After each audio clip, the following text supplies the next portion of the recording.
What up, everyone? Shakiel Mahjouri here for CBS Sports, and you know who this is. He is the UFC's number 9 ranked middleweight contender, fighting Marvin Vettori on the main card of UFC 286 on March 18th. A win that could put him on the short list of title contenders for the middleweight crown. Roman Dolidze, how's it going, my man? Good, everything is very good. Now I'm in London and everything's going like I planned. Correct. Speaking of the plan, correct me if I'm wrong here, but I was looking through the record. This is the first time you're going to be on a pay-per-view event at all, and you're opening the main card. Everything else has been a fight night. First of all, congratulations. Second of all, does it feel any different going into this one, knowing that you're on the pay-per-view? The entire event is a bit more of a spectacle. No, same old business for you? Nothing special. It's my job, and I try to do my job good as always, and I'm always ready. And every fight is just next fight. Is there anything sort of special, or I know you like the weather over there in London, but since you signed to the UFC, with the exception of the Abu Dhabi fight night, everything has been in the US. How does it feel to be back in Europe for one of these fights? No matter where they give me fights, I'm always ready. And I will always say that, like I'm always ready in London, US, Abu Dhabi, anywhere. I hope one day we will have UFC in Georgia. That really will be great. Maybe that will change something. Well, between yourself, we have Merab Dvalishvili fight. This will come out after the fight, but we have Merab Dvalishvili fighting on Saturday against Peter Yan. Ilia Topuria, especially coming off that Bryce Mitchell fight. There's good things happening for Georgia. I predicted it a couple years ago. I'm glad to see It it's can still be. holding It's forward. possible to make UFC Georgia.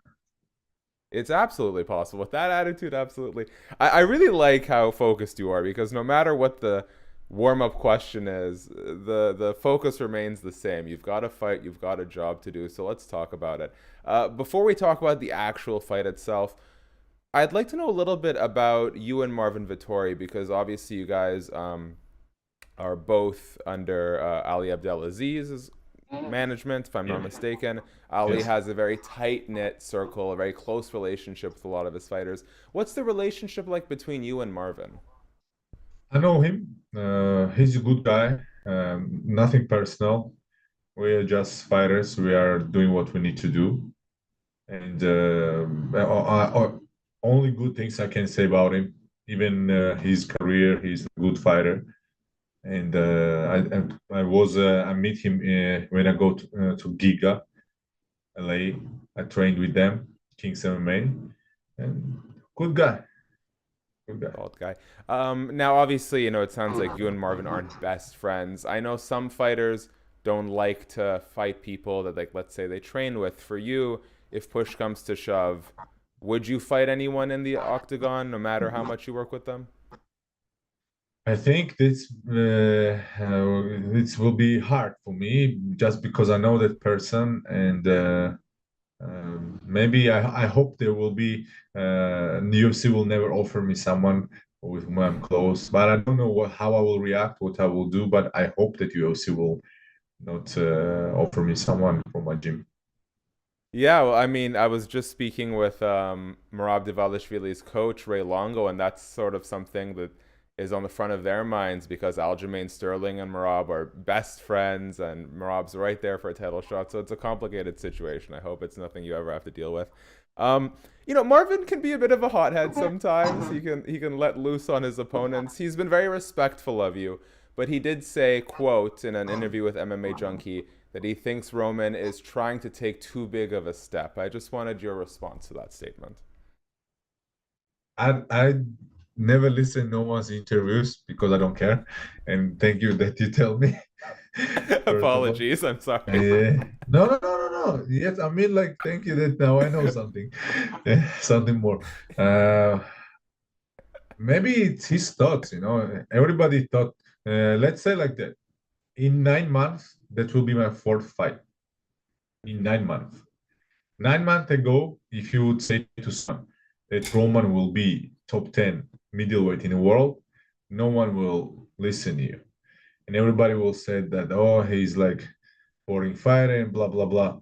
And I have now three knockout wins, three performance of the night, and I don't Back think to back to that's back.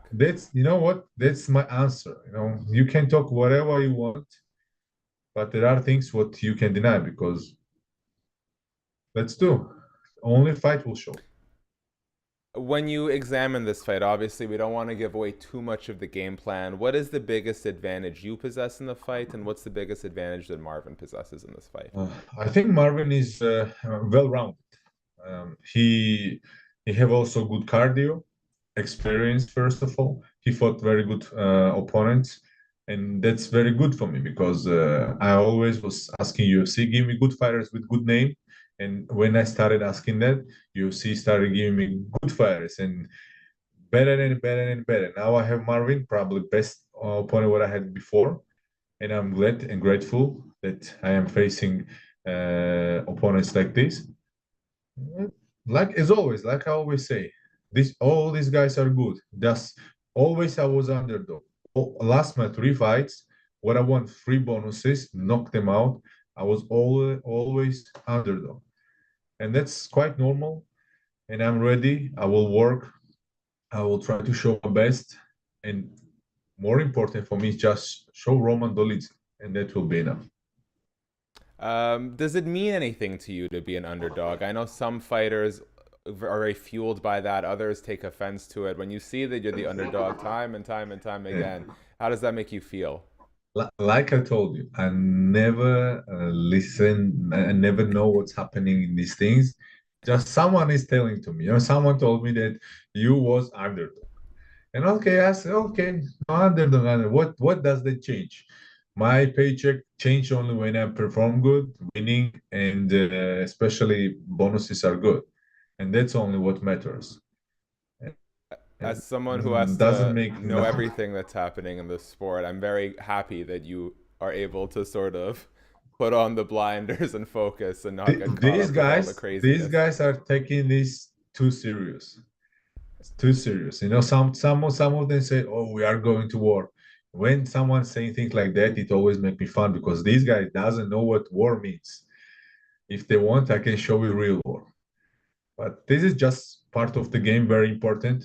And I'm just very competitive. I always try to be the best. First of all, I'm trying to beating myself, especially when I'm training and when I'm preparing for my next fight. I'm comparing myself for to a fighter what I was before, and that's more important for me to beat myself because I'm probably the worst enemy for myself. I like that. A few months ago, you were calling out the likes of Hamzat Chimaev. You suggested a fight with Derek Brunson. Here we are with a chance for you to break into the top five. Now, obviously, we're not looking past Marvin Vettori, but should you win this fight, who are some of the guys now that you think will start to make sense from you? Obviously, Dricus Duplessis is coming up. He'll probably be behind you in the After this rankings. fight, after this fight, Yeah, if I will win this fight, I think makes sense only championship because who left there? Because all of them fight each other, and I think Easy can win this fight. Still, I think that 50-50 will be, but I don't know why, but I think that Easy can win this fight, like next fight. And also everybody fought him, and I think title fight. yeah, especially if, I think like Alex Pereira versus Robert Whitaker could be a thing. But to your point, if Izzy wins this fight, he's already beat Robert twice. We go back to the same situation where you would be one of the few new challengers. I'm glad you mentioned Izzy and Alex. I was going to ask you, that's a weird situation, right? Because Alex has beaten Izzy three times, yet still many of us, myself included, believe that Izzy can do this. So here's my question for you. Who is the better martial artist, Alex Pereira or Israel Adesanya? Definitely Israel Adesanya. Yes, but Pereira deserved that he's a champion. He deserved. He's a true champion, and he's there for a reason. He win his fight, and that I'm not saying that he's not a good fighter, and he don't deserve to be there. But if we are comparing like grappling, wrestling, and everything, MMA, I think Easy is better. Okay, I like that. It's so interesting to me. Very rarely do you see a situation where a guy goes 0 and 3, but he's arguably winning every fight until he doesn't. It's very interesting how. It's fighting. That's why we need to be always ready for anything what's happening. Fight is fight. Absolutely. Um, I saw that you've been training with Tiger Muay Thai out in Thailand. Did you do your entire camp there or just part of your camp? No, I did like almost 2 months. I stayed there, and it's not like for this fight I choose to train there. It just happened like that because I was planning to go after my fight, to like to work on my striking, to feel something new, new sparring partners, and it happened like that. That UFC is giving me fights, like very like don't give me time to rest. That's why I decided, oh, if I'm here, I will train here and prepare here, especially because of time difference between Las Vegas and London. And it happened like that. It's not so important where you train. It's for more important what you have here.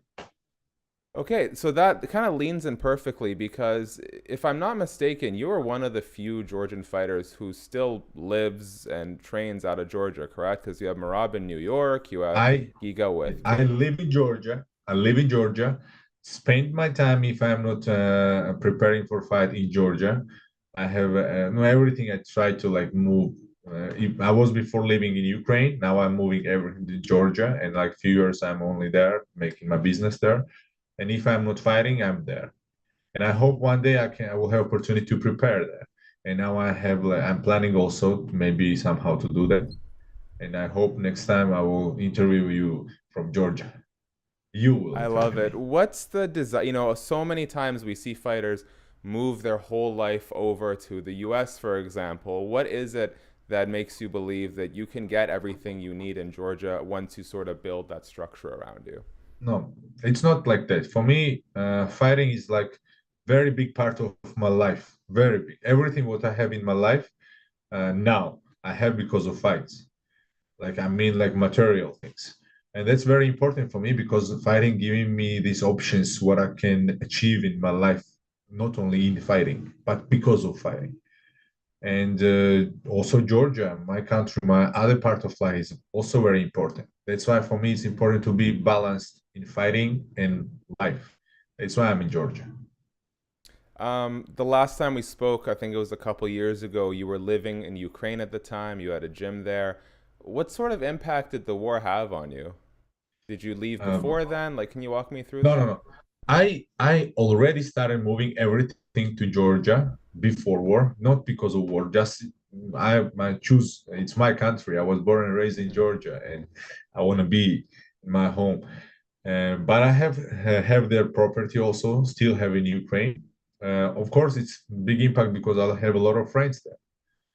And before I was spending more time in Ukraine, I still go there, still find a ways to go there during war, but it's not so easy because no direct flights. I need to fly to Moldova and from Moldova by car, passing border, and it's not so easy now. That's all. Nothing else. I still going there and still spend time in Ukraine too.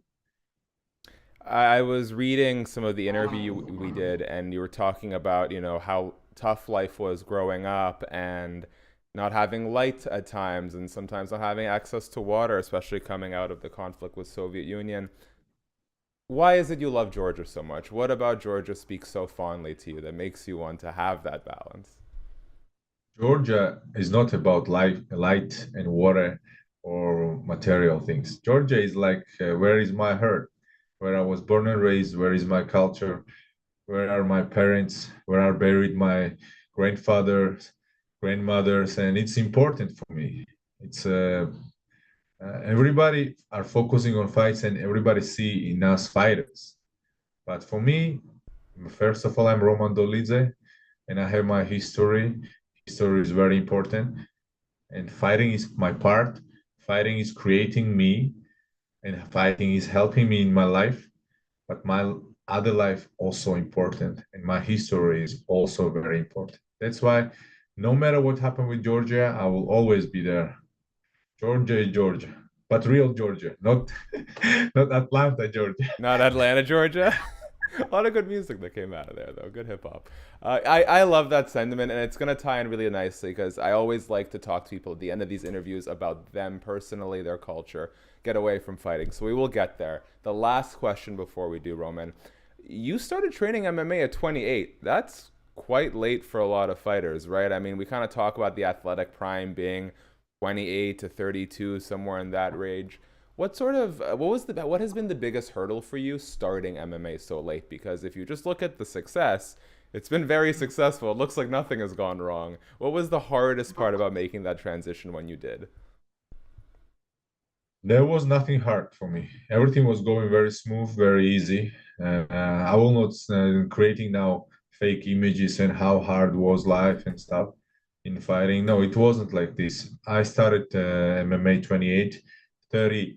After 2 years of MMA, after six fights, I already have UFC contract, direct UFC contract, and a good start in UFC also. Now I'm 6-1 if I'm, yes, 6-1 in UFC, I think so. And I have like four knockout wins and everything is going good. Um, and thanks God that everything is going good. And of course, probably, I will say like that. There was before a lot of training. I was doing a lot of grappling, preparing, and these people who saw in me fighter when they offered me contract to fight. I was not never thought in my life that I will be fighting. I thought I will all my life I will do grappling and this is all what I need. But a lot of things changing after fights, and now I'm here and everything is going very good, and I'm just thankful for everything what I have. Well, and we found quite the knockout power hidden behind that grappling, so I'm glad you made the transition. It was All right, very Rowan, I want to strange get for you me out of here, too. so let's finish up on a few things away from fighting, okay? You were a professional goalkeeper, soccer, Yes, football, however you want to call it, before MMA. not long, Was there but I was. anything, yes, was there anything from that sport that translates to MMA? No, I can't say that that sport can give you something good for MMA and maybe cardio, maybe like you are an athlete, professional athlete. But for me, it was very hard mentally because I was a small kid when I was playing in other country in Turkey, and it was a little bit pressure on me because I was goalkeeper, and goalkeepers have like special pressure because they don't have chance to make mistakes. And it was quite hard for me, and that mental pressure create like that toughness in me. Probably what helped me after in fights. Probably that I thing, like it. yes. I like it. If I were to visit Georgia, what are three things I need to eat? Three things. Khinkali, Or just, it's okay. dumplings. It's like big dumplings.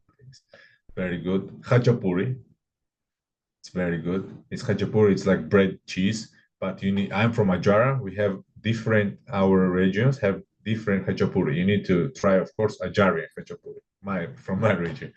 And last thing will be we call it Padrijani. It's very interesting. I can't even explain to you, but maybe I will text you after and I will show you just how it looks. I love it. I'll make sure to give you the number. I'd love. You're speaking. I'm. The surprise is the best part, but man, you speak my language. Bread and cheese all the way. And I've never had any bad, whether it's like dumplings or pot stickers or pierogies, whatever you call filling dough with food is just the best thing ever to eat, and it's always delicious. And I'm very excited to try Georgian it. food is very good, but very bad for weight cut. Yeah, I know. I think I'm on a very strict nutrition plan right now, so all I can think about is food. I'm looking forward to pigging out a little bit once it's done. All right, last thing here, Roman. What do you think people would be most surprised to learn about Georgian culture? Every culture have their beauty inside. Every culture, because just imagine, I was raised in Georgia and I'm learning about other culture, and it's something interesting for me. Sometimes some culture of different countries like unacceptable for me, or my culture is unacceptable for them, and this always amazing that people are living in that, and this culture is creating who they are, and it's always interesting for me especially to speak with people like that.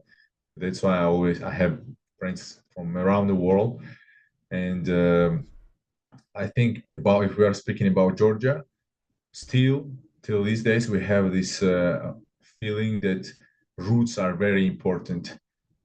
People who surrounding us very important. In my hometown, in my apartment where I'm living, where I was raised, I know every single person. And when it's New Year is very big in Georgia.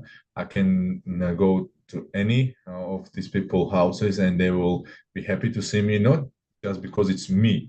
Everybody is like that, and that's very important because neighbor is like very close person for us, and we all know each other, and that's what make us close. I think that will be also very interesting for foreigners. And one thing also, hospitality.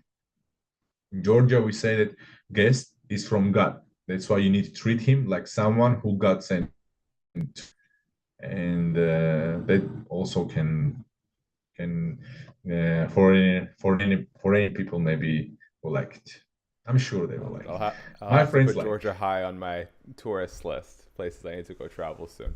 Roman, this has been such a treat. I want to leave you with the last word, so I'll do my part very quickly. Guys, thanks so much for watching the video. If you're still here, please subscribe, tap the notification bell, thumbs up. Let us know in the comments. I'd like your official prediction for Roman Dolidze versus Marvin Vettori. That's on the main card of UFC 286 on Saturday, March 18th as well. Tell me something about your culture. Let's all share and learn. We'd love to hear from you guys. Roman, ahead of your big fight, if there's anything you would like to let your fans know, the floor is yours. Nothing, guys. I'm very thankful that you support me. That's very important for me, and I feel this energy, and that's probably most thing what pushing us to go forward. Thank you.